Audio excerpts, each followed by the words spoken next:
Raise your hand if you have it.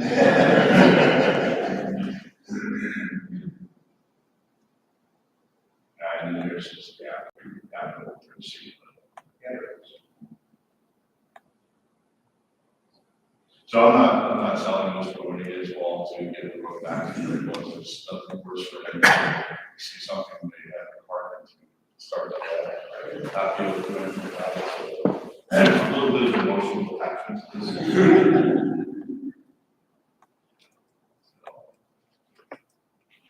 So as part of this project, future road is the priority, because that's in place for over 15 years. Park Mission's parking lot is also, of course, Tom also designed our parking lot, that excellent contractor doing that work. We've also noticed some slow degradation of the infiltration capacity, so resolution today would include our parking lot as well. We've offered for DPC, if they'd like, if they have some of their lot at $1 million case, they're in consideration right now. But what's currently today is to have, I think it's 2 days worth of time. 2 days. And what's great about this, we brought it up with Jim Weaver, the district manager of Warren County Soil and Water Conservation, at a recent water meeting. Jim came back there and said, you know, this is important enough. Let me see if I can find some money on partner on. So soil and water is putting over $4,000 solely for future itself. We will, if the resolution passes, match that, and then the remaining will go to the Park Commission. And just very importantly, the equipment is owned by the town and the village. The town owns per unit, I believe that was a donation by the Church Association. The cashback unit, the village owns. And so we're not asking for them to operate this because this is not their specific expertise, but they will be providing an operator for the cashback. And the cashback unit itself is basically what you're looking at the screen right there. And that per unit that the town. So far, anyway, I'm waiting for a call back, but they seem to be committed to doing that with us. We will be providing internally some flag people and whatever other resources that we need, as between you and myself, and Justin. And then we hope to get this done in November, but it's a county roadway, and Tom is working to get all the final details, hopefully squared away with Kevin Agencies. So is all the funding getting in line to cover this? Well, today's resolution will provide up to $4,000 or $5,000, $4,000, so that should cover Tom and what we talked about. We'll get as much as we can get with that amount of money. If it proves successful, I believe the interest is to get back to the county and try to have them build in a little bit of funding for ourselves here. But yes, what we will get, at least what Tom and I have talked about, is hopefully reducing one edge on either the outside curb lines and hopefully 2 lanes, since we're 4 foot wide. So that's what, so part of the road, not to get into the details, part of it is a median in the middle, like both sides of the median, because it's round up to the median on both sides, or it's more wide open, most of it's probably curb on. And we'll see. But if you walk each road, we walk it every day, and work. You can see we're standing going off of beach on occasions. So this course, it was unexpected, but the level of maintenance required to keep it fully free has simply not been a part of the project so far. And this is more of a restoration effort, and hopefully after the fact, it can be restored. And we encourage the county to walk the level. Yeah, so as far as maintenance, for beach road, 2 to 3 times per year, probably. We have police with this, no problem. And we have very nice. So this is the second week in November or so, is we're kind of like, cables of that, not all of it. And then sometimes in the spring, but the summer season is not too bad. It will degrade pretty much from hundreds of inches an hour infiltration rate to about 30 to 40 inches an hour over about 2 to 3 years. We found over about 40 projects. So we're going to restore that. We're getting more than 30 inches an hour rain, we're more trouble than fourth pavement. So, so it's really just a matter of getting that initial top surface punched out. So we had built in, we had Hurricane Irene through here, just introduced our design. for the project, and we had to get all that mud that flowed down or down along. I have all those photos in there. I use it in my training presentation all the time. I roll over the country with this training course.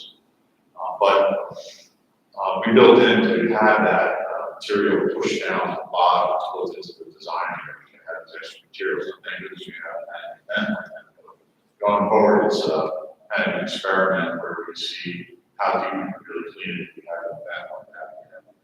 So, so a little information on the vacuum type system that does is regenerative air. So it pushes water and air in, which is the particles up, and the vacuum pulls it into the back of the truck. You cannot work up a room on porous asphalt. I've seen this too many times, and it really just makes it worse. Settle them in, whatever they want to do. This is the unit itself, another picture of something that I've had. This is when it's first being developed. So that's a little bit more of a clearer picture of what it looks like.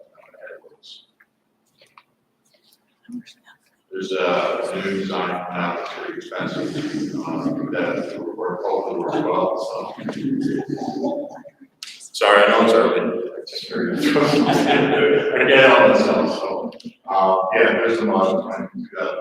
That's true. So, we're ready for infiltration, but we really don't want to have Other than that, any questions or anything on the project too? I guess you could try calling me. Just say like, hey, I'm trying to book an event space. Or something. All right. It will be a full day. It depends on the extraction rate and what pressure we get. So it's really crew that's going to be doing it. They do it all the time every day. One of the guys that we talked with at the storm conference last week is the technician for repair equipment. So he said that they can do this length of beach road half a day, one pass, half a day, the other pass, but maybe quicker if the water pressure is right. So it's kind of a start and go and see how it's working out. So is there a limit on the water pressure? Yes, we're going to be somewhere around 800 PSI. And use 1200. We're going to start out with that. One good thing is that I also do forensic analysis on failed forest grading projects. The most recent one I did was at Cornell University where they kind of messed up over there. And it's usually quality control materials. That was the case there. This material here was so carefully guarded and the specifications is pretty much the model. That's why it fell out so well. So if you have any little part of the design, the installation of the road design, that is not up to snuff, it really affects the quality. So I think we're going to be able to turn this up a little bit and get it even deeper beyond. Because it's held up so well with the traffic. I've been in the parking lot 6 months, it's 3 inches of this at the time, it's a big pile of black rocks at the bottom of the parking lot. I can't tell you, New York State Attorney General just testifying for parts of parking lot stuff. So, yeah, it's something that we keep this project viable and expand the project on this technology progress. Because the hardest thing I have is quality control. So, sorry for the spiel, but it's Okay, the community share this information because out of town folks that are driving on it, they should know a unique roadway they're driving on. And take that information back home to your own communities. it would be really, really good if we could get a nice sign. Perfect opportunity for that. I volunteer to help. I'll put it on our property and show it, yeah. Sounds good, excellent.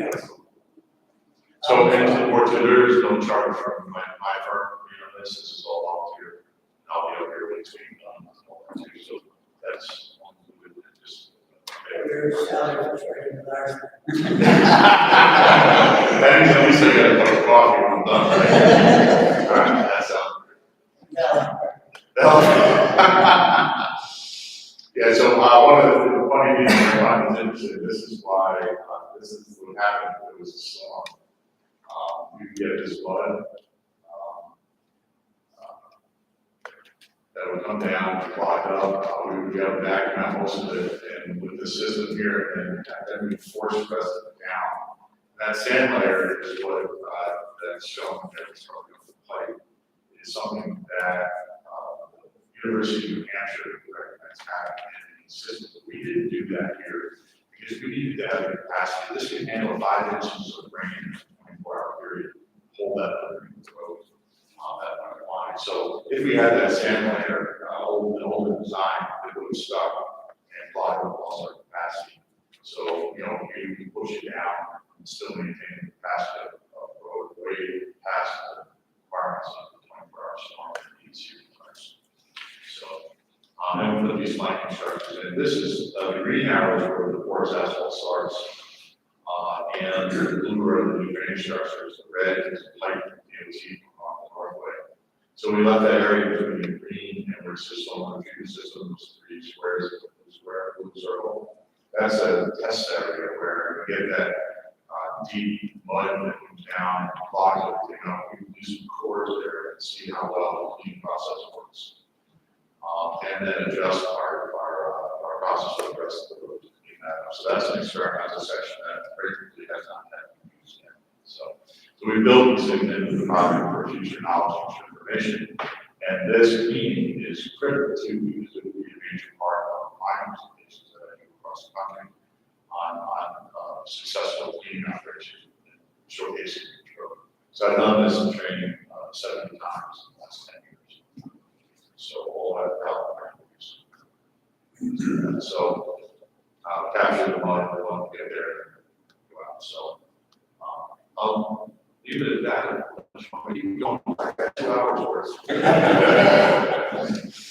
But any questions or anything like that, I'd be happy to answer anything else. Or I'll be here. I'll be after you're done to do things on. Thank you very much. Thank you. Well, the members of the commission identified that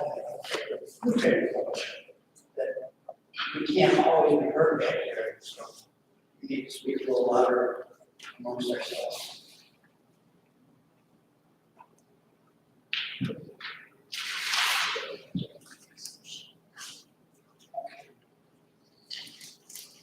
I'm sorry, I over.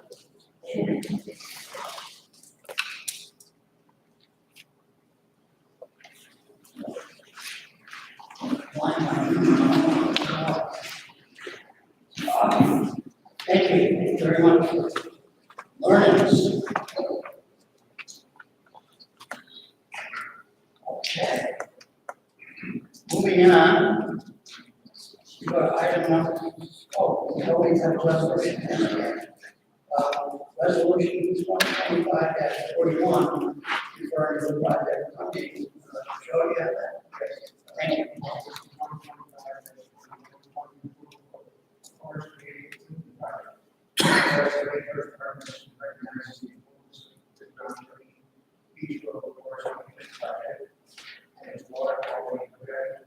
Protection benefits to the authority, whereas this vehicle has been years, this was later, as water that has slowly reduced. So, and seven, we have the breeze and the waters, professional clean to regain its clean to the filtration from whereas this water, back, sheet, and the associated water. Just for the water shower, we need this payment for urban management staff and training to conduct this project. In terms of all of these stormwater compliance policy, is recognized by the team starting and authority of assisting with the effort in November of this year, working with the village authority, police staff. Whereas the Warren County Solid Water Conservation District has offered to fund the cost of each road cleaning in that $4,000. Whereas the official of each road project that will generate partnership for state park installed 4 years ago was also we added to the overall project. Resolved, the Village Park Commission hereby authorizes to expend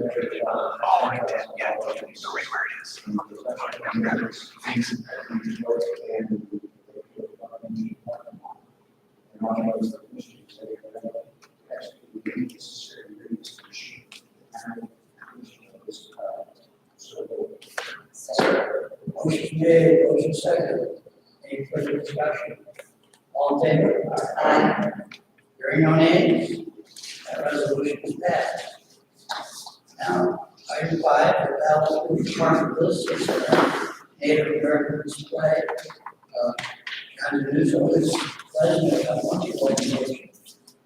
Tell us what. No. Yes, thank you, Mr. Chairman, Commissioners. On behalf of the 326 members of Lake George Battlefield Park Alliance, Board of Trustees, 326. And our Board of Trustees, Grant Picosa, our Vice President, is here with me, taking time from his duties at the high school. We appreciate the opportunity to speak with you again and to share with you a proposal for a new mannequin of a Native American. On the cover sheet of the slide packet you have, on the right side is the existing Continental Soldier mannequin that we have. It ties into the reinterment project that's now underway in the Battlefield Park, and I'm sure you've all seen in terms of the heavy-duty equipment that's digging there. The proposal is to reinter the 44 remains of soldiers that were found in the village of Lake George back in 2019 on May the 22nd of next year, Friday Memorial Day weekend. And it'll be a spectacular event, a nice setting, I think, with contemplation spaces for people to sit, to read the stories of these soldiers and so forth. And I know there will be 6 columbarium, one of which will be left vacant at that time because we anticipate remains from the French and Indian War. They're currently under the custody of the Lake George Historical Association and Fort Wayne Memory, will ultimately also be reinterred there. So anyway, it will be certainly a destination for history lovers and others who are interested, particularly next year with the 250th anniversary of the American Revolution. I think will be particularly attractive and relevant. So that's the mannequin that exists in the visitor center on the right. On the left is the rendering of our proposed new mannequin that would represent a Native American. And I'll speak to basically what that comprises as we go forward. On the second slide, you see the photos of current things that the Park Commission has supported in the past. And we're deeply appreciative for this partnership. It's kind of a somewhat of a tenant of yours or cohabitator of the space that you have in your headquarters in our little basement. But I think it's important to reinforce that without the Park Commission, we don't think that visitor center would have existed, certainly in the form that it does. And the early days of that, which opened in 2022, you were very supportive of helping us to populate it. Certainly the majority of exhibits are from the State Museum, from artifacts that were dug up at the Battlefield Park. But the other things, like the first mannequin and other exhibits that we commissioned, many were done with the help of the Park Commission. Since then, we've built in that middle photo, there's an orientation side. So the visitor center is closed for the season right now. And, like most places at Lake George, we're closed more than we're open. Even during the summertime, we're only open like 35 hours a week. For times when people can't enter the visitor center, there's that beautiful pair of orientation signs that tell people the history of the Battlefield Park and what's behind it. And that was done with the support of the Park Commission. Most recently, the refurbishment of the Ice and Job statue. One sculptor who's viewed that said to recreate that statue would cost over $1 million today. And the support you gave us very early in the process last December, I think was key to getting a lot of other interests. Ultimately, we raised over $50,000 to refurbish all 3 statues in the park. And, somewhat sentimentally, I know Tony Hall is here. He was part of the story the day after, or the day of, actually, the afternoon that the Park Commission authorized the support for the refurbishment. I called Dan George, a well-known world-class sculptor who grew up at Lake George, told him of this. Dan had been kind of coaching me on what needed to be done, and he was ecstatic. That was December the 19th, I think, December 18th, something in that line. And at the end of our conversation, Dan said to me, this is great. Here's my wife's phone number and email address. I'm going to hospice care tomorrow. And he passed away on January the 4th, but with the knowledge that we were on our way to refurbishing these magnificent sculptures in the park. So that's a particular pleasure. I referenced Tony Hall because Tony called me that afternoon and said, hey, I know Dan George is behind this. Can I get his phone number and all that? And I wasn't sure.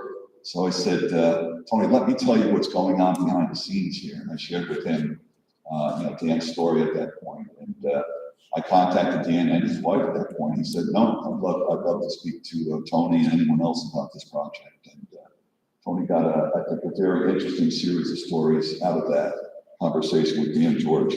I want to also say that December the 12th, we have a very big event at Lake George. We're recreating Henry Knox's noble artillery train through which he transported 60 tons of artillery from Ticonderoga all the way to Boston in the course of less than 6 weeks, 300 miles in the dead of winter, 1775, early 1776. He actually stayed at Fort George for over 2 weeks as he tried to figure out how he was going to move all that artillery. On December the 12th of this year, we're commemorating the 250th anniversary of that. And we have tapped into your Marine Patrol folks who are going to shadow the replica bateau that we're going to transport for probably like 200 yards, kind of a representative of Henry Knox arriving at the head of Lake George. So we're appreciative of that as well. On the next slide, get some of the details of the Native American mannequin proposal. We want to do it because, as indicated, we've had that continental soldier, the European derived soldier in the visitor center for 3 years now. And we thought, we've known for years, we needed to have a better representation of the natives who were here before the colonists, before the Europeans, and fished and hunted in this region. And our main researcher, Dr. Russ Bellico, is a very well-known historian. He's published several books on colonial wars and particularly Lake Champlain and Lake George. Kind of took the lead on that and spoke with a variety of sources and ultimately came up with the model that you see on the first slide.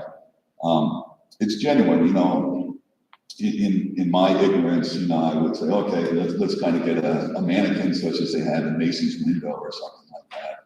And Russ educated and said, no, we can't do that. We need something that's more authentic. So it represents the true, the characteristics of the Native American, and to dress that mannequin in appropriate fashion so that people will be educated by it as they are by the continental soldier when they come to the visitor center. And we think it tells the whole comprehensive story of everything that's happened in this area, from basically from the village west of here all the way to the meadow that's East Brook and everything in between on the lake along both shores. So we can help to tell the story. And the interest is here, I think, through a lot of our existing efforts, but also because of the growing interest, the statue refurbishments, I think, but also because of the growing interest, the statue refurbishments, I think, has generated quite a spark, a surge in the visitors we've had this year. And certainly the reinterment next May, the 250th anniversary throughout 2026, I think will generate that much more interest and excitement.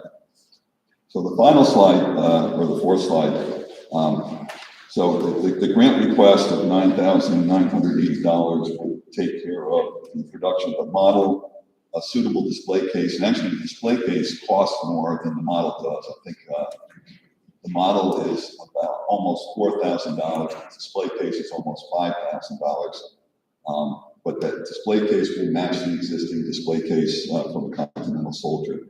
And the accessories, again, have them authentic, and we'll have them created. We've been in contact with representatives of the tribes in New York State who make those crafts as a normal course of business. It will be handmade and sewn and woven and so forth to do that. So that, in a nutshell, is what our ask is. We'll supplement this with what we estimate to be $2,500, $2,600 of other funds we'll raise to get address the additional flow. But this would be kind of the cornerstone of what we're looking to do.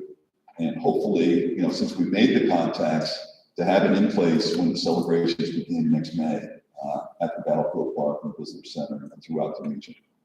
So that's, if there are any questions, I'd be happy to answer them. But again, I want to say how appreciative we are for your past support and your ongoing encouragement. I mean, as Dave knows, I think the chairman knows, we often tap into the talents of the Park Commission just by being your neighbor, and they never say no to a reasonable request, and sometimes unreasonable.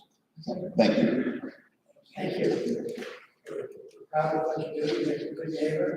I've got a 7-year-old great grandson who knows about this, and wants you to be sure to tell him when it arrives, and it arrives, Fabulous. You get a heads up, sure. Thanks very much. For the whole project. We would like, I mean, as I said, we're closed for the season right now. We have 2 additional displays, a new diorama that's going to be built of the Battle of Lake George, 1755, and for 4 cannonballs that have been loaned to us. So we're in the process of tearing open those cases to make them exposed. But we have the estimates that we need from the model manufacturer, from the case producer, and from the craftsman. I mean, the craftsman estimates are more ballpark than defined, but we believe we can get this in place for the opening next May. Certainly, if we can have it in place for the May 22nd re-tournament, that would be the home run we're looking for. Thank you. Anybody else? We'll say, as we already discussed, was made aware that any new exhibits need to be approved by LGPC prior to installations Yep. together. Very good. Thank you. Okay. Okay, thanks, everyone. Yes, we have a resolution 2025-42 regarding project funding. Resolution 2025-42. Whereas the Community Park Commission. Whereas the New York State Legislature, Article 43 of the NYS Conservation Law, empowers the Community Park Commission to promote the study of history, natural science, and law. And whereas the commission worked for 2 years with the Lake Park Battlefield Park Alliance in the creation of the new Lake Park Battlefield Park Visitor Center, and switched to continued partnership with this nonprofit group to advance the public's knowledge and awareness of Lake Forest Regional District. And whereas the Alliance has identified the need to enhance the visitor center with the addition of displays and information related to the important role that Native Americans played in the French Union War and the Battle of Lake George. Whereas the Lake George Battlefield Park Alliance highlights requested a total of $9,980 to underwrite the cost of the creation of the museum following the Native American and case, plus associated dress performance and the Battlefield Park Alliance to manage the center of additional funding for the initiative, covering additional costs of approximately $2,600. And therefore, resolved, the commission hereby released the department on this important project and authorize the commission's executive director to contract for the work to be completed as described in that to exceed $10,000. So, motion made, motion second, any discussion? Hearing none, all in favor? Hearing no nays, that resolution passes. Thank you. Down to item 6. Walk. Thank you. Dave, you want to set us off with some table signs? Absolutely. Thank you, Mr. Chairman. I'd love to. So we're very happy today to have Kevin Rose with us. Kevin course on Tuesday, Thursday, and RPI. RPI professor is also in charge of the Parent Institute of Global Planning. I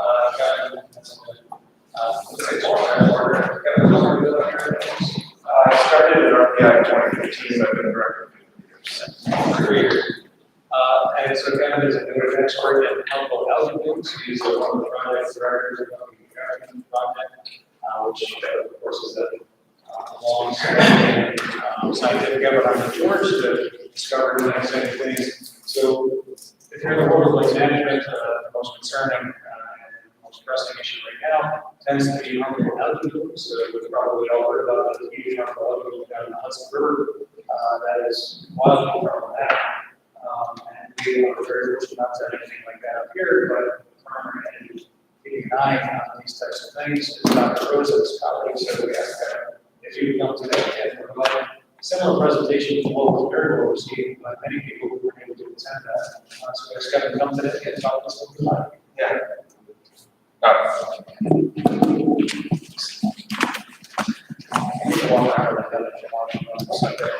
That's pretty short. Pretty short leash. Yeah. Thank you all. Thank you, Dave, for the invitation to be here today. So, as Dave mentioned, I teach on Tuesday, Fridays. I actually work 5 days a week, often more like 7 days a week. It's not just 2 days a week. But, yeah.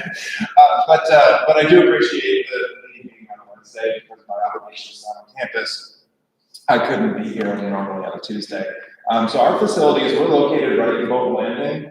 If you haven't been to our field station, I encourage you all to visit. RPI has been investing in our field station the last couple of years, so we've got brand new docks there.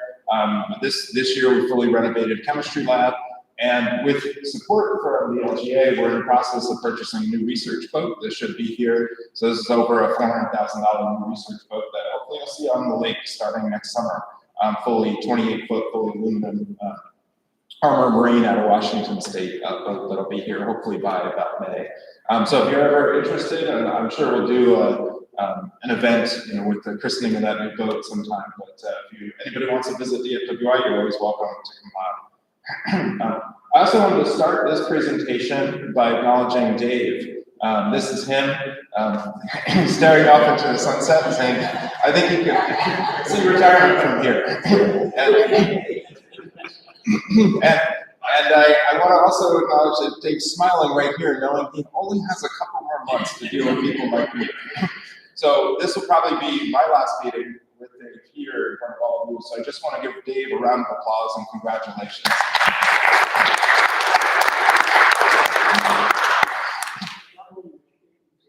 Yeah. So Darren Freshwater Institute, we've been in Bolton for decades now. The Darren Freshwater Institute, the research institute as a whole, started in 1967. So we've got decades of research on the lake and in the broader region. Lots of different projects at Darren Freshwater Institute. I'm going to talk about harmful algal blooms today, what we know about them, what we know about what's going on in New York State, broader region. But we've got other projects. So we're leading an initiative called SCALE, for example, which is a survey of climate and Adirondack Lake ecosystems. This is a New York State funded project that's based at Darren with collaborations at Cornell, SUNY, ESF, City University, New York, Syracuse, other places. And obviously there's the Jefferson Project and a number of other projects that are funded by NSF or DEC, or in some cases like the Park Commission, for example, the algae study that Dr. Sandra Bauer and Jeremy Farrell are talking about. So lots of stuff going on, and I can answer questions on any of these, but today I'm really going to focus on algal blooms. And motivations for our current research, we've been monitoring the lake consistently with funding originally from the Fund for Lake George, now with the LGA, since 1980. And that initial decades of work resulted in compilation of a 30 years report, which then identified several key water quality challenges: invasive species, rising salt levels, and the catch-all, declining water quality and clarity. Since then, we've continued monitoring and continued studying these subjects and occasionally reporting on them and publishing them, such as this paper published in 2019 by many of the researchers at Darren Freshwater Institute. So our thorough assessment of data shows that Lake George is both thriving, water quality is stable, but then also challenged in different ways. If we pull out all of our data together, we've identified what we refer to as our 5 major challenges for Lake George. A lot of these are not specific to Lake George, though. These are issues facing lakes and broader other aquatic ecosystems throughout the Northeast and elsewhere. Things like salinization and road salt, probably all of you are familiar with this. Invasive species are a perennial challenge. Harmful algal blooms, nutrient pollution, climate change and disturbance. And really these last 3, the harmful algal blooms, nutrient pollution, climate change, and disturbance events are all interrelated with one another, right? We focus on harmful algal blooms, and that's what I'm going to be talking to most of you about, or to you mostly today. But harmful algal blooms interacts with things like major disturbance events, and we're seeing an increase in precipitation in the Northeast, which then mobilizes nutrients off the landscape and increases nutrient pollution. So all of these factors interact with one another. If we look at just algal blooms, it's an open scientific question of how are algal blooms changing over time. This paper is published in 2019 in Nature. This is so one of its top scientific journals in the world. Remote sensing, so they use satellite data to look at large lakes all around the world. And to summarize, they found peak summertime bloom intensity increasing in about 2/3 of the lakes. But the causes of the increase were unclear. Lakes with decreasing bloom intensity, so less severe algal blooms, were warming less than others, but there wasn't a very clear relationship with temperature, changes in watershed, land use, etc. So that was one paper in 2019 saying, okay, algal blooms are potentially increasing on a global scale. Then along comes a paper by a colleague at University of Wisconsin that shows using data on chlorophyll measurements. Right? So this is what we measured in Lake George.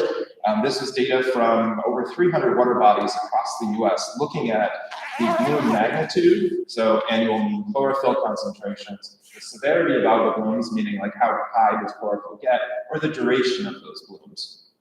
And consistently across magnitude, severity, and duration, if we look at these distributions of the trends for all of those different water bodies, in general, magnitude, severity, and duration, they all have more lakes declining than they actually have increases in magnitude, severity, and duration. So what's going on here? Is it the Ho-et-al paper that we're seeing most lakes increasing in algal blooms, or is it the Wilkinson paper showing actually most lakes are decreasing in magnitude, severity, and blooms? And this is still an open scientific question at the broader scale of what's going on. Are blooms actually increasing in severity, magnitude, and duration? And a lot of times it's water body specific. So DEC tracks this across New York State, and this is data from Rebecca Gurney was a research scientist with DEC. She's now with the USGS in Troy, and data updated through 2014 showing maps of the US where harmful algal blooms have been detected. And this is a cumulative number of water bodies with documented HABs. I can't read that number from here, but it's over 600, 653, I think. Water bodies in New York State have had confirmed harmful algal blooms now. I'll get into a minute on why I have a little bit of, I take issue with this graph in terms of how the DEC defines blooms, but clearly there is an increase across the state, and algal blooms, whether or not they are technically harmful, are being seen more and more frequently in water bodies across New York State. If we look at Lake George, though, as I mentioned, with support from the LGA, we've been measuring things like chlorophyll concentration since 1980. So chlorophyll is our proxy for algae, the biomass in the lake. And if you look at this, there is no clear trend to the data. So what you're looking at is each year's the full range of data collected every single year. The blue bars indicate that full range. The green bars within there represent the middle 50% of the data. So if we look at that, there is no long-term trend in chlorophyll concentrations. And stepping back from it, I just want to say that again, there is no trend in chlorophyll in the lake. That is a testament to the protection that the lake has had, because since 1980, we've seen a lot of changes in watershed land use, climate change, and we're seeing 4 degrees Fahrenheit increase in temperature, yet water quality has been maintained in quite good condition for decades now. That's a testament to you, it's a testament to other organizations, advocacy efforts, et cetera. So long-term chlorophyll has been about 1.5, we measure in micrograms per liter. And in 2024, our range was 0.5 to 2.4 with an average of 1.4. So our latest data that we have fully worked up, the 2024 field season, is right in line with our long-term average. So this increase in algal blooms that we're seeing across New York State, we're not seeing any trend in our productivity or algae in the lake. Water clarity, similarly, reflects often how much algae are in the water. Water clarity is remarkably stable in the lake. We measure this with something called a Secchi disc, right? It's a very traditional method where we lower this disc into the water, and we see when the disc disappears and when it reappears, and take the average of those. So our average, excuse me, since 1980 is just about 30 feet deep, and our range is 24 to 34 feet deep. In 2024, our mean summer depth was 28 feet. So very similar to our long-term mean. We can see the range of data. Again, no long-term trend in data. So water quality in general is quite stable in the lake. And again, that's a testament to the protections afforded by the Park Commission and the advocacy of other organizations on the lake. Go ahead, yeah. Are you noting a kind of a geographic dispersal and change? So basically, it's not quite as clear towards basin? Absolutely, yeah. We do see trends down the lake. So the south end of the lake has higher nutrients, higher nitrogen and phosphorus, and higher chlorophyll concentrations, and slightly lower water clarity as a result. Yeah. So you have graphs which show the different portions of Lake George. Oh, we do. Yeah, and I could get into all sorts of different ways to slice and dice this data. So we've got spatial patterns, right, where we can see those spatial patterns up and down the lake. We also have a lot of seasonality to this data, right? So we tend to get peak water clarity is highest in summer months, and you can get some spring algal blooms or fall algal blooms, which can reduce water clarity a little bit. One different way I wanted to slice the data here is also looking at across different depths. So this is data over the course of the growing season. Let me step back for a minute. So we put out these sensors called our vertical profilers. You might have seen these like big yellow pontoon systems, right? And they've got sensors on them that are winches that are raising and lowering sensors through the water column just about every hour, 24/7, from usually April, May to within the next couple of weeks. We'll be pulling it. The ice would rip these things apart, so we pull them before the ice comes in.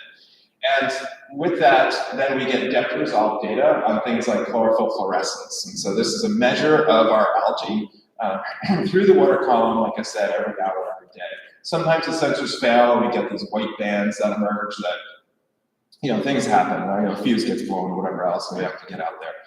But this is depth data. So this is the surface, and then this is the deeper in the water column. This is in meters, so you can roughly multiply by 3 to get to feet. So we're looking at about 100 feet deep here, so the top 100 feet, right? And our chlorophyll measurements that I've shown are really all from the surface waters, the top 10 meters or 30 feet. Really, that's where people are mostly interacting with the lake, and that's where you can see it's visually, what reflects light the most. But there's a lot of algae actually that are deeper than that in water column, and in fact, most algae. You can see this green band here between 10 and 20 meters, so between 30 and 60 feet. And we can see that persist over the course of the summer too. And that's actually where most of our algae are. It's called a deep chlorophyll maxima, and it's actually pretty common in more lower nutrient lakes like this, where most algae are deeper into the water column. So we know that the algae are growing deeper in the lake, and our long-term data, unfortunately, when the monitoring program was set up in 1980, wasn't designed to look at these deeper layers. And so that's probably where we would expect to see an increase in algae first. It's good that we're not seeing it in surface waters, but there could be things happening deeper in the water column. So with the advent of the Jefferson Project and our deployment of these sensors, we're able to look at this depth resolution now and understand how this changes. We only have about 10 years of that data. We don't see any long-term trends in that 10 years, but that's nowhere near the full review record that we have since 1980. The other thing that people are concerned about is changes in nearshore growth too. That we have some monitoring in nearshore areas, but there's a lot of concern that there's more benthic growth or bottom growth of algae in the nearshore area. So that's something that we're starting to study with algal tiles and surveys like the algae study that the Park Commission has funded this past year. So there's dynamics here that the surface conditions don't necessarily capture, right? It's good to see that chlorophyll is stable, water clarity is stable, but we're not seeing everything, right? We're seeing only one portion of the lake. And so we're also concerned about what's going on deeper, what's going on in nearshore areas. And since 1980, we've had a number of algal blooms or cyanobacterial blooms that have been measured and sampled on Lake George. The DEC has confirmed these as cyanobacterial blooms. Oftentimes they look something like this, right? So this is a nearshore area, right? We've got rocks and leaves running along the nearshore area. You can see this speckled surface. These are cyanobacterial colonies. When you look under a microscope, this is what they look like. The taxa, it's called Dolichospermum. It's a common cyanobacteria taxa, the genus that's found in a number of water bodies. Sometimes Dolichospermum can produce toxins, sometimes they don't. We've done some genetics work on the dominant taxa there, and it doesn't carry the genes for toxin production. But yet the same species that we find in Lake George is also found in like Skinny Atlas Lake. So one of the Finger Lakes, a major water supply city in Syracuse, there is carrying the genes for toxin production. So it's a different strain. It's the exact same species, right? We don't know yet when a species is dominated by a strain that contains or can produce toxins versus not. So this is something that we're actively trying to study and trying to understand why does one species, one strain even within a species dominate versus another one. And we are concerned, we have measured other cyanobacteria species in the littoral areas and in the water column. Other species do carry genes for toxin production. So this one is what's dominating the blooms that I've seen, and it doesn't carry the genes for toxin production, but other ones do. So as I mentioned, going back a few slides, the DEC has the data for cyanobacterial blooms across New York State, and they've been sampling that consistently. They have a HABs reporting website where you go on, if you see a bloom, you can take a picture of it, submit it. For a while that they had different categories of like suspected blooms, confirmed blooms, and then confirmed blooms with toxins or high toxins, I think is their categorization.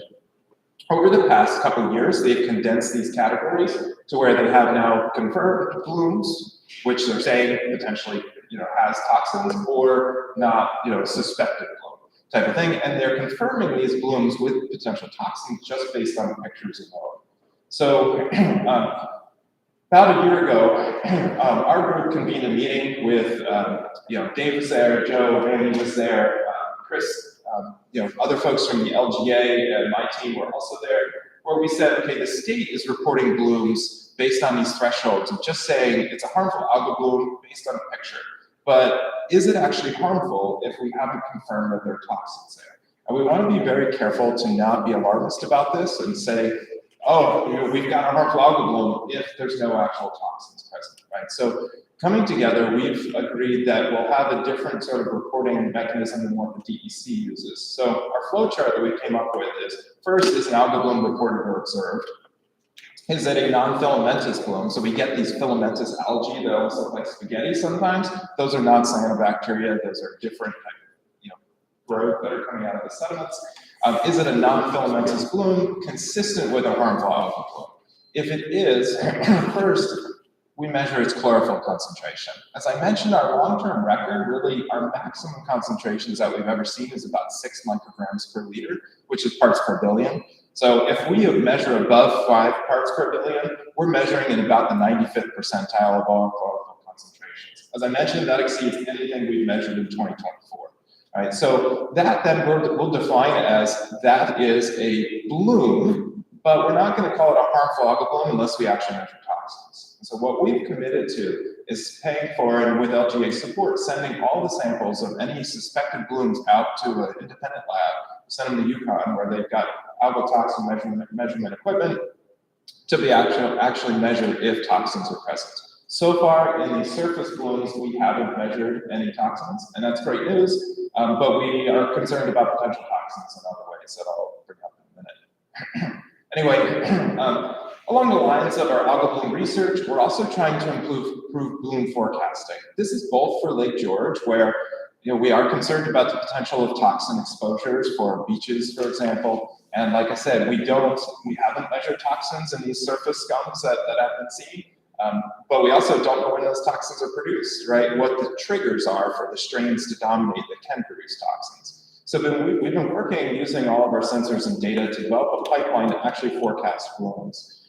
Some of this is done in other water bodies, like NOAA produces forecasts on a seasonal basis for Lake Erie. As far as I know, for inland waters, Lake George is pretty far ahead of the curve in terms of our ability to do this type of work. So what we do is we pull in weather forecasts and our sensors, those vertical profilers, those winch-based systems out on the lake. We look at our weather trends and forecasts of weather trends, and we pull them all into one-dimensional models. So we're predicting the temperature of the water column through, the temperature at different layers all the way through the water column. With our sensors on the lake, we're measuring temperature to validate our models, but we're also measuring our algal pigments called chlorophyll or phycocyanins, the other one. What we've seen is most blooms occur when we've got a decline in temperature in the fall, but then we get these warm conditions, right, that lead to increases in surface temperature for short-term bases. What we think is happening is the lake is starting to mix deeper. So those algae that I mentioned are like 60 to 90 feet deep. That layer is now starting to mix up to the surface, right? And we also get nutrients that are also down deeper, that are the algae are exposed to nutrients, and then they get these warm, calm conditions in the fall. So they're mixing deeper, right? You're bringing more up of these algae and cyanobacteria that can be growing deeper. And then we also get these warm conditions where it's stable, and then these cells are buoyant, right? They can float. So they come right up to the surface, and that's what we see as a bloom. So using the weather models, using our pigment data, then we can say is a lake primed for an algal bloom, and right now we're reporting that to the LGA, who has a HABs Watch listserv, and the goal there is then they can send community members out, and we send our scientists out too if we're available, to go sample some of these sites, and then we can send those samples out for toxin analyses to actually confirm if we have toxins produced or not.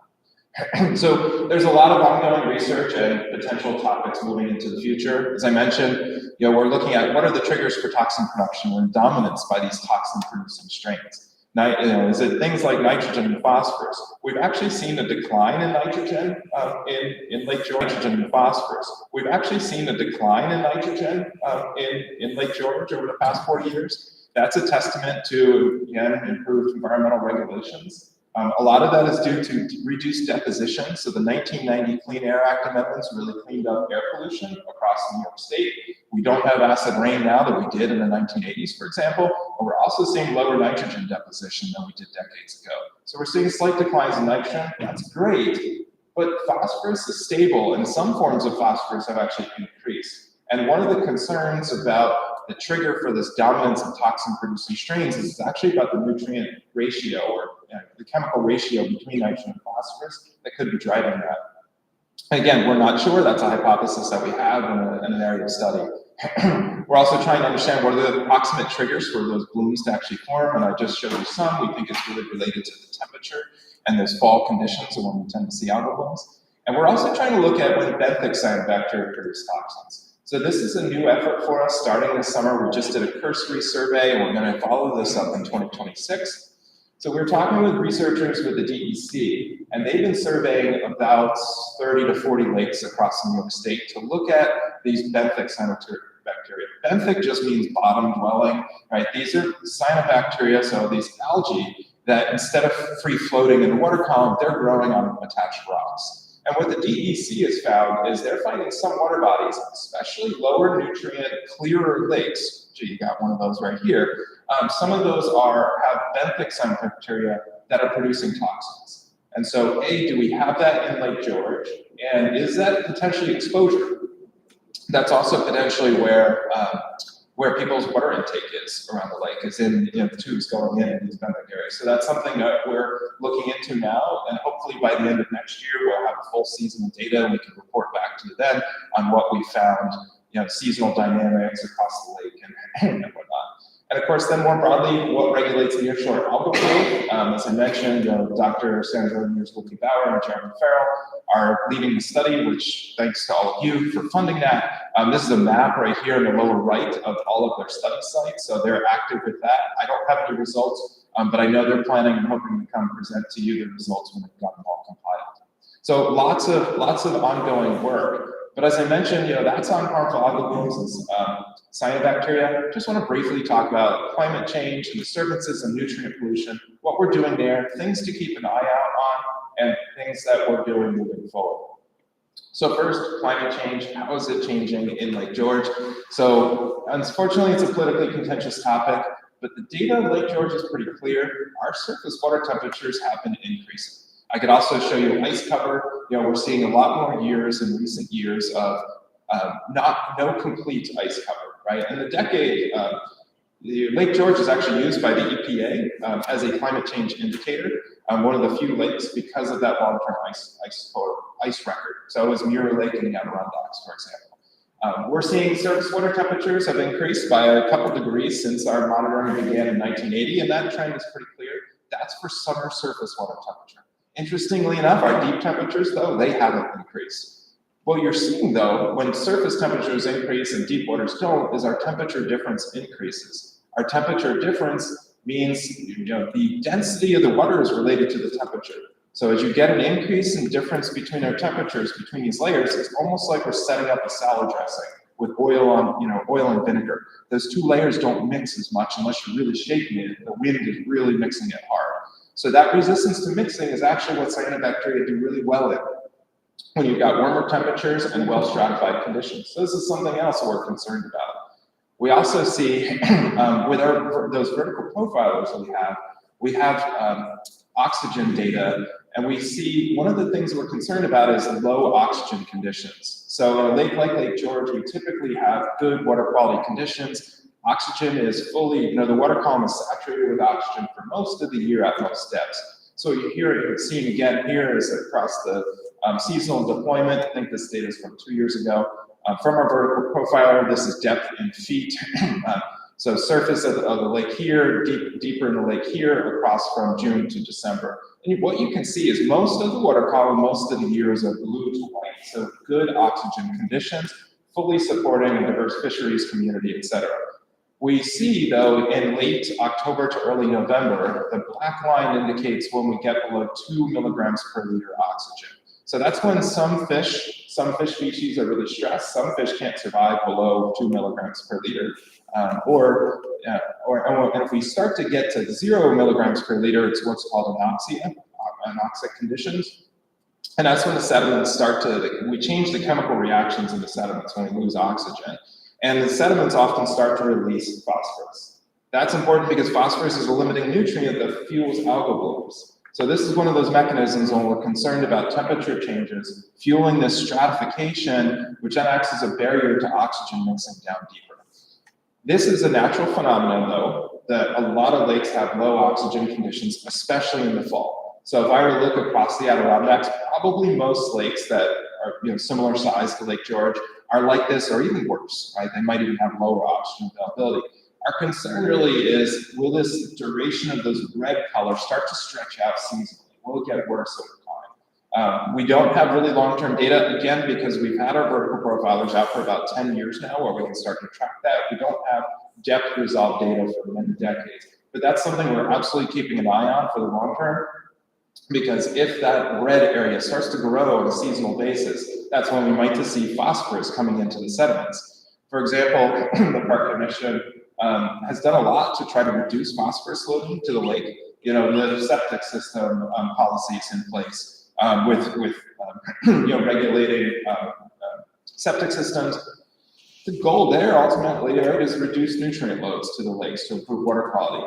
This type of feedback could, if that starts to increase, could compensate for all the septic system improvements, right? If we started to get phosphorus released from the sediments. I'm not saying it's happening at all. I do not want to be doom and gloom here. I'm just thinking forward and why it's important to track now, or why we're watching this.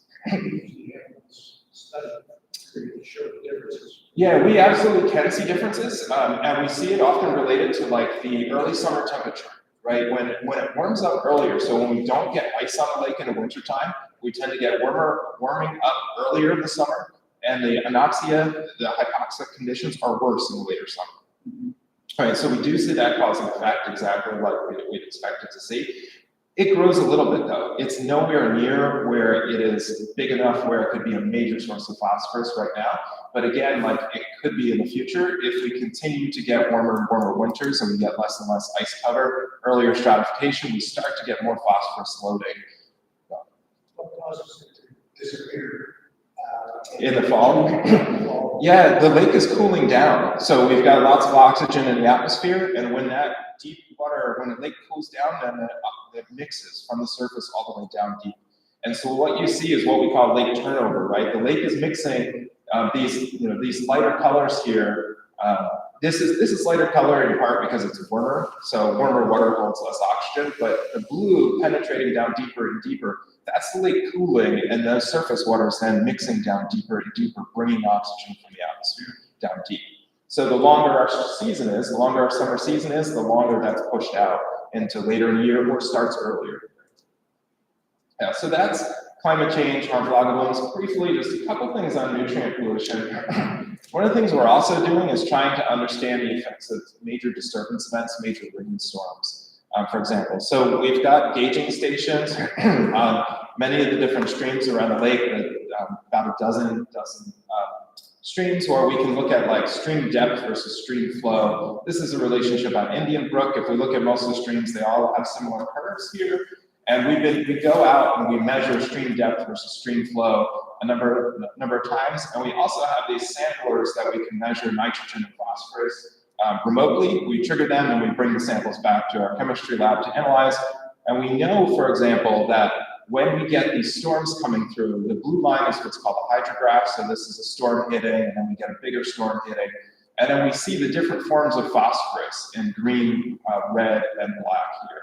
And we can see the phosphorus peak as these storms come through. And we can see, for example, like this black bar, that's still pretty small, right? But that black bar is 10 times bigger than most of the other black bars there. And that black bar is what we call soluble, biologically reactive phosphorus. That's like candy. That's Halloween candy to our cyanobacteria, right? They love that stuff. It's taken up really quickly. So the fact that it's pretty small, and a pretty small proportion of our phosphorus is a good thing, but the fact that it peaks with storms, not surprising, but it also means that as we're getting more severe storms in the Lake George Basin, things like pervious surfaces, right, reducing impervious cover becomes even more important, right? Proactive management to reduce nutrient loads in an era when we're getting more and more precipitation and more extreme storms is what is needed just to maintain status quo. Lastly, one of our goals right now is to develop high-resolution nutrient budgets. So we're taking all of this data, like we have here, there's readings curves where we can estimate, how much nutrients are coming in from streams, from the different streams around. We have the data from the deep waters, on phosphorus concentrations in our deep waters, and we're pulling this in with other sources, estimating it in groundwater, estimating it on surface waters, deposition of nitrogen, for example, and putting together what we call a full nutrient budget for both nitrogen and phosphorus for the lake as a whole. This is going to be, when completed, we do this with a tool, a model called SWAT, Soil Water Assessment Tool. We should be able to assess the role of major storms in nutrient loading, estimate potential benefits of bioreactors or water treatment plant upgrades, assess the role of septic system improvements for nutrient mitigation, and assess the impacts of many other activities in the watershed. So this is an activity that we've just started, and again, in collaboration with the LGA and funding support from the LGA, to try to pull all of our nutrient budgets, all our nutrient data together into one of these nutrient budgets. Hopefully within the next year, we'll have a draft budget fully developed. And then over the time frame in the future, we'll hopefully be refining it and calibrating it for, for example, different stream sections or different subbasins around the lake. All right. One last thing I want to mention. So I've covered algal blooms. So as you're probably aware, and I wouldn't be surprised if I got questions on this regardless, just want to briefly mention it. So we've been measuring concentration for silicor in lakes. I was interviewed, journalists came out, visited me 2 days ago, and just yesterday, News Channel 10 produced this little 2-minute video talking about what we've measured on Lake George and in Lake George sediments. And I wanted to clarify a few things. So first, yes, we measured for silicor. We measured for silicor breakdown products in the sediments in the lake. These concentrations, I wouldn't say are astronomically high, right? But they were above the concentration which there's no effects to detect concentration that the EPA has. From my perspective, I try to be very scientific about this, right? I view DFWI's job as to provide good data for you all, other organizations, to base your decisions around. I don't want to impart my opinion on what you should or shouldn't be doing. So I was quoted in this article as saying, like, I'm calling for a pause on application. I don't actually call for a pause. That's not my job, right? My job is to provide the data to it. Do I think this warrants further follow-up study? This is an exposure pathway to parotimids, these benthic invertebrates, that we could be, the concentrations here could potentially be high enough that it's harming these aquatic insects. Does that mean you shouldn't be applying it? No, I'm never going to tell you that. That's a values decision, right? Science can say, okay, if you do this, here's a potential trade-off here. But I do think that Procelicor is part of a management strategy, right? Water resource managers need a lot of tools in the toolbox, and there are absolutely conditions on which Procelicor is the right solution to be applying to. Whether or not that is for Lake George or not, that's up for all of you to decide. It's not my job to do it. That's why you guys get paid the big bucks. But anyway, I'll take any questions on that or anything on harmful blooms. But first, I want to thank, we've got a really great team at DFWI and on campus at RPI, so a lot of people have contributed to this research. And again, if you're ever interested, I encourage you to come by, visit DFWI, shoot me an email. Many people here have my email address. We've also got Jay Begley's our new site manager at DFWI, so he started in January, absolutely great, tremendous human being. So we've got a really great team. And we've also benefited from the support of major funders from LGA, our Commission, UWalsh, Iowa Institution, NSF, DEC, et cetera. So I want to thank all of our sponsors for supporting all of our research. Thank you all. Thank you.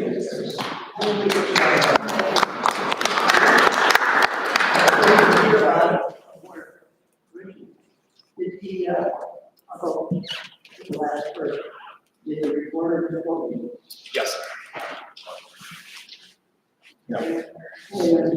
Yeah. So I didn't. I tried to stay away. So she asked, like, what should we be doing about this? And I said, the Lake George Park Commission is the authority having jurisdiction.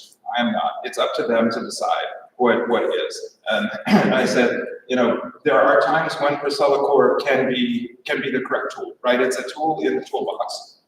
And I said, even if you were, so we haven't seen, you know, so the concentrations I mentioned, you know, could be affecting benthic invertebrates, these little tiny insects that live in the sediments. We don't know if it is. But I tell you what, even if it is, there are water bodies where Procelicor could still be the right tool, even if you are seeing negative impacts. Because in some water bodies, right, it can grow out of control. It can be a major impediment to recreation, other drinking water intakes, et cetera. So it needs to be a tool in the toolbox. And again, it's up to all of you guys to decide what is the right tool. And that's where I would want to see, as a member of the community here, not now in a scientific role, what is the pathway, when will you use it, or when will you not use it? And that's the invasive species management plan, the Eurasian water milfoil management plan. Right, so this is a tool in the toolbox, and it'd be great to understand when you want to use it and when you don't want to use it. Just for the record, I know you know this, that the Park Commission doesn't have any plans on our agenda right now for anything concerning software, except for continually monitoring what we've done, et cetera, et cetera. We don't really know what it's to be classified. Or is it taken out? Great. Ken, what do you take on the torsion and finding the derivatives of 10 centimeters down? I mean, I know that what was created when they did the application could usually pick up solar.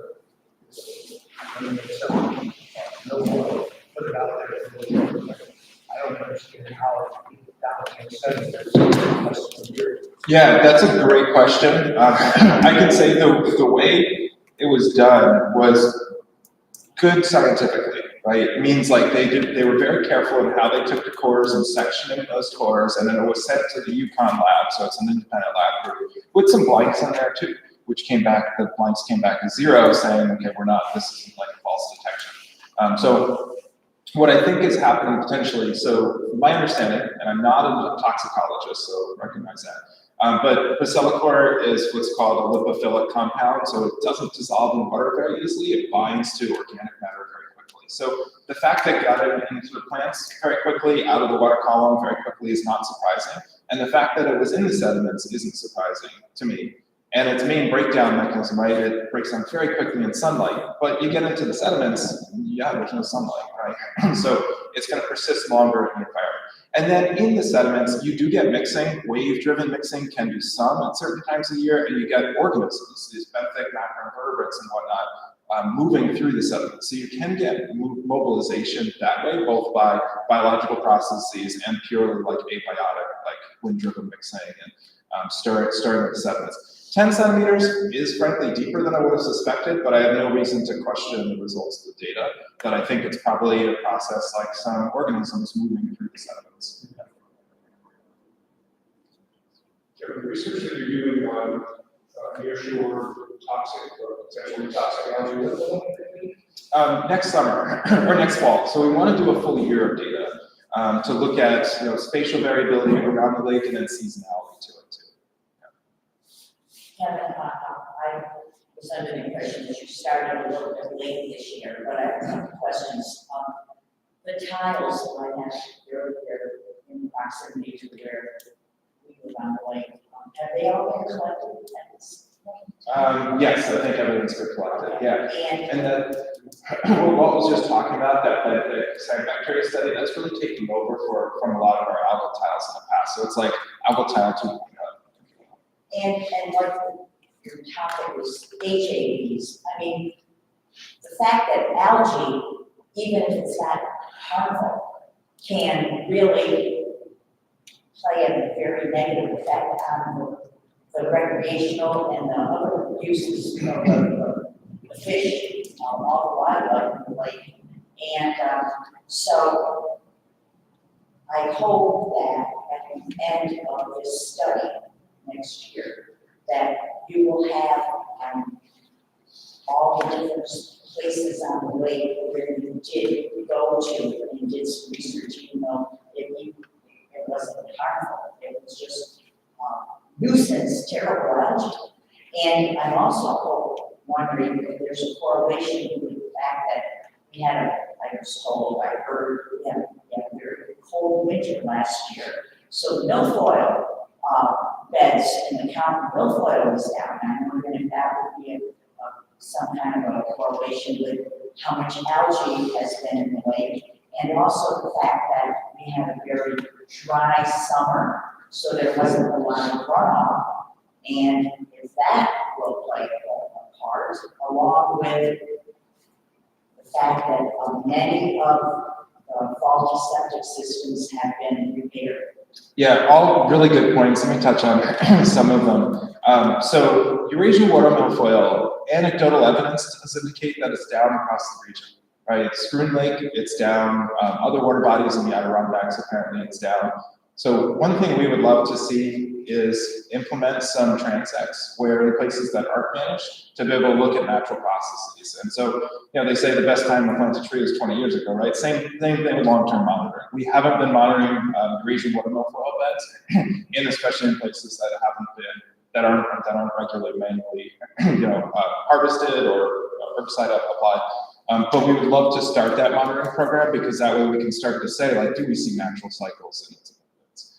Your comment on nearshore algal growth, yeah, you could be seeing. It is fully reasonable scientifically, like if we have less macrophyte growth, to see more types of other type of algal growth because those nutrients are then potentially being taken up by benthic cyanobacteria and other things.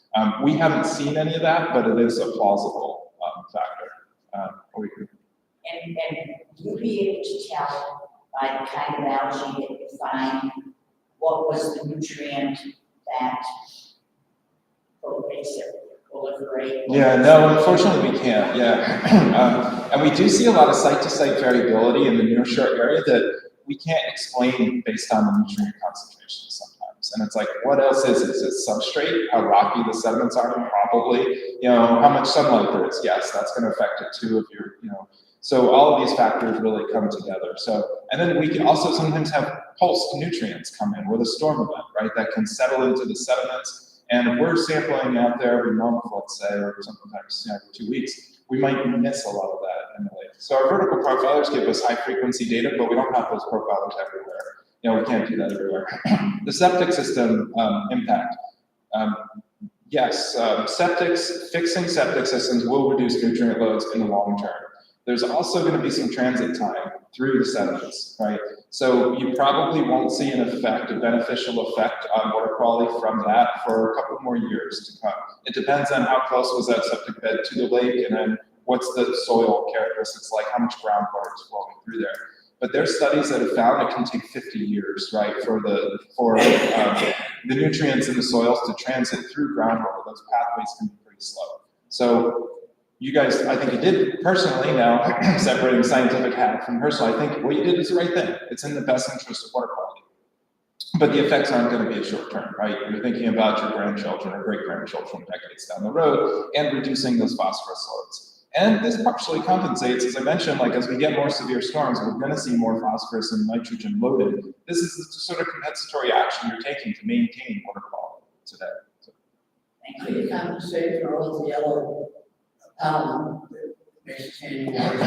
Yeah. I think are bad for the lake. Oh yeah, no, people confuse it with algal blooms all the time. Yeah, yeah. So what's been your golden thoughts of if you have something with lake in the south end and close to the north, how long does it take to get there? Yeah, the transit time depends a lot on the wind speed, time of year, but on average, water in the lake takes about 5 to 7 years, is what we call the residence time. Right? Yeah, so that's lakes with shorter residence times tend to be more sensitive to what happens in a watershed, right? Because it flows off, gets right into the lake here. So that means that it's less sensitive to there. You've got, you've got a natural, like a slow moving, water. But that also means that it's slower to fix too once it goes wrong, right? It takes longer to flush itself out. Harmful allergens, say this happens in the second and two, Connecticut, what would it take, and you'd be interested in doing that level of analysis, looking for quicker response? Yeah, we have done some of the toxin analysis on our campus in Troy. There was a chemistry professor that was running some of those in the past. The Yukon lab we've used because they can do a broader suite of toxins at a lower detection limit. We can do it in-house, it just takes time and money, basically. Ultimately, it might be cheaper in the long run if we had a lot of samples that we were processing, but given our volume, that was more cost-effective to send it to externally. Great report. Thank you. Okay. Thanks for your invitation. Please come back. Yes. Okay. Not that time, Kath. Item number 7, law enforcement committee report. Okay, the law enforcement committee met this morning, unfortunately, Lieutenant Johns was not here, but he had a little bit to report on, and we're down to 2 patrol boats, and one will be pulled next week, one will stay in water until next December, or until this mid-December, excuse me. And the patrol has also been transporting people to Dome Island, Long Island, and Black Mountain Shore 3 or 4 days a week to treat the hemlock trees, which is really cool. And that will continue into November.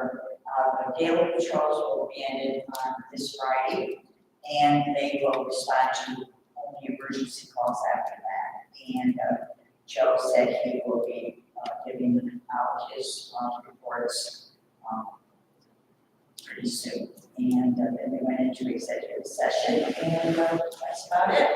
So I would like to read the resolution number 2025-43, acceptance of our law enforcement report, whereas law enforcement committee met on April 19th, to review matters pertaining to the Lake George Park Commission's Marine Patrol and the Commission's law enforcement program, and whereas active law enforcement cases and their status reviewed in executive session, and whereas the law enforcement committee has reported on the results of that committee meeting at this full commission meeting, and whereas the law enforcement committee recommends the acceptance of this month's law enforcement report.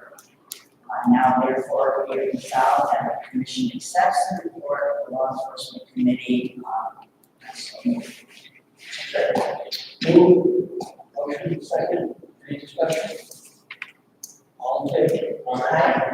Hearing no names. How about public comments? Anybody here? Carry the floor.